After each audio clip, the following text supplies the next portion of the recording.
Hello everyone. CG state exam में आपका स्वागत है। मैं इस चैनल के माध्यम से सीजी टेट एग्ज़ाम में आने वाले इम्पोर्टेंट एमसीक्यू का सीरीज़ लाने वाला हूँ। इसमें सबसे पहले हम लोग सीडीपी का क्वेश्चन देखेंगे। इसमें पहला क्वेश्चन है आपका, शिक्षक को ज्ञान होना चाहिए। शिक्षक को बोल रहा है कि शिक्षक को ज्ञान होना चाहिए। क्या क्या चीज़ का ज्ञान होना चाहिए? पहला है अध्यापन विषय का, दूसरा है बाल मनोविज्ञान का, तीसरा है शिक्षा संहिता का, चौथा है अध्यापक विषय एवं बाल मनोविज्ञान का। तो इसमें जो आंसर है वो आएगा आपका बाल मनोविज्ञान का। ठीक है, जैसे नाम ही है सीडीपी बाल मनोविज्ञान हमारा विषय है। ठीक है, तो इसका आंसर हमारा बाल मनोविज्ञान ही आएगा। इसका शिक्षक, किसी भी शिक्षक को बाल मनोविज्ञान के पहले से हमको ज्ञान होना चाहिए, तभी वो शिक्षक अच्छा शिक्षक बन सकता है। दूसरा है आपका बालक का विकास परिणाम है। बालक का विकास परिणाम है। पहला है वंशानुक्रम का, वातावरण का, वंशानुक्रम तथा वातावरण की अंतर प्रक्रिया का, आर्थिक कारकों का। तो इसका जो आंसर है वो होगा आपका वंशानुक्रम तथा वातावरण की अंतर प्रक्रिया का। ठीक है, इसके बाद है नेक्स्ट क्वेश्चन, विद्यालयों में श्रम की स्फूर्ति का विकास करने के लिए शिक्षक अपने ही श्रम में प्रवृत्ति दिखाएगा। शिक्षक श्रम के महत्व पर व्याख्यान करेगा। समय समय पर विद्यार्थी को श्रम करने का अवसर देना पड़ेगा। विद्यार्थी को श्रम करने वाले लोगों का उदाहरण देना पड़ेगा। तो इसका आंसर क्या होगा? इसका आंसर होगा आपका सी। ठीक है, समय समय पर विद्यार्थी को श्रम करने का अवसर देना पड़ेगा। देखो, समय समय पर हम किसी विद्यार्थी को श्रम करने के लिए बोलेंगे। ठीक है, जैसे स्कूल में हमें बचपन में एक्स्ट्रा एक्टिविटी कराते थे, ठीक है, टीचर लोग, शिक्षक लोग, तो इससे क्या होता था, इससे श्रम करने का जो भी है, ठीक है, वो डेवलप होगा। ठीक है, जो आदतें हैं वो। नेक्स्ट आपका बाल विकास की परिभाषा का अध्ययन क्षेत्र है। बाल विकास की परिभाषा का अध्ययन क्षेत्र कौन कौन से बता रहा है, पूछ रहा है। ठीक है, तो पहला मानवीय सामर्थ्य में परिवर्तन का परीक्षण करता है। जीवन अवधि के दौरान व्यवहार की व्याख्या ढूंढेगा। बच्चों की वयस्क तथा वरिष्ठ नागरिकों के साथ तुलना करेगा। किसी बच्चे के संज्ञानात्मक विकास, सामाजिक तथा दूसरे सामर्थ्यों के क्रमिक विकास के लिए उत्तरदायी होगा। तो इसका आंसर क्या होगा आपका? डी। ठीक है, किसी बच्चे के संज्ञानात्मक व सामाजिक तथा दूसरे सामर्थ्यों के क्रमिक विकास के लिए उत्तरदायी होगा।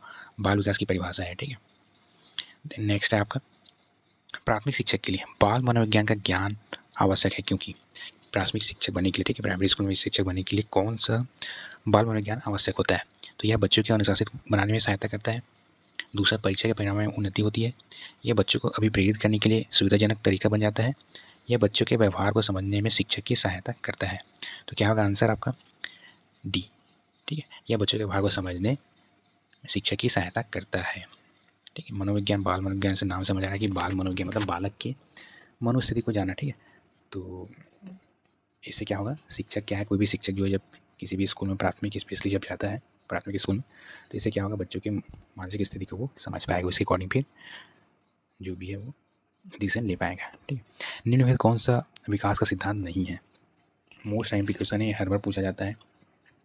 विकास के सिद्धांत से रिलेटेड क्वेश्चन आते ही है, आना ही है किसी भी एग्जाम, चाहे सीजी टेट हो, चाहे सी टेट हो, चाहे टीचर भर्ती हो, ये आता ही है। ठीक है, तो इसमें क्या बोला जा रहा है, विकास तुलनात्मक रूप से क्रमिक होता है।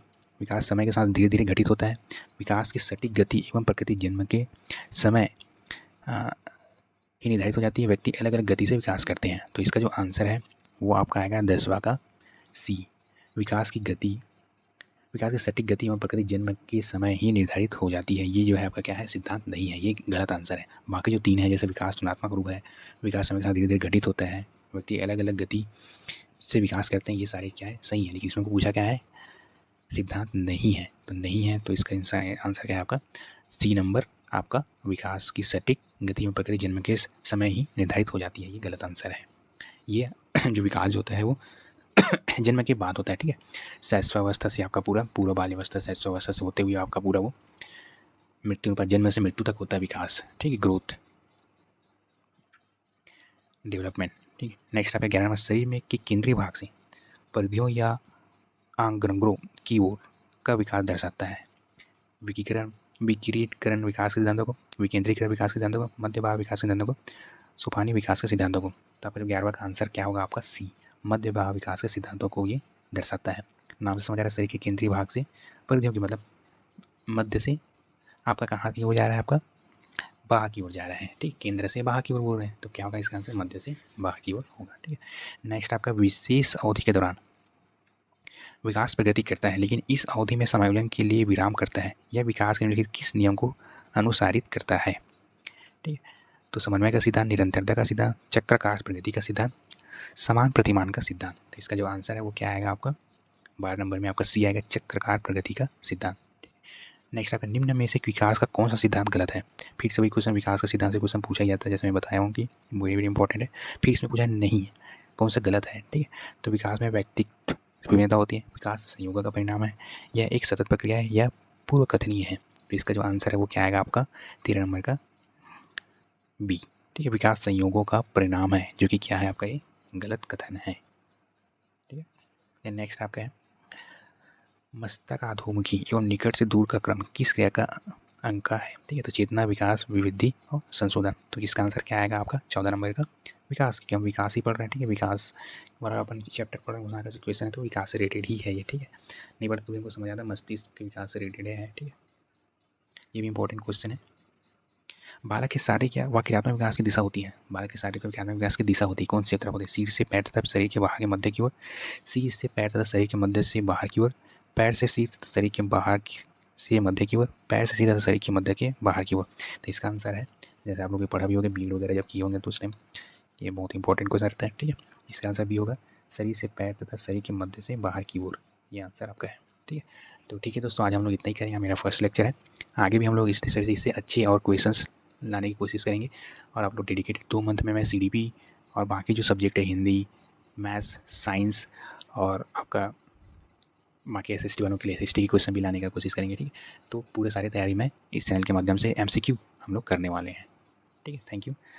चैनल को लाइक सब्सक्राइब करिएगा और देखते रहिए।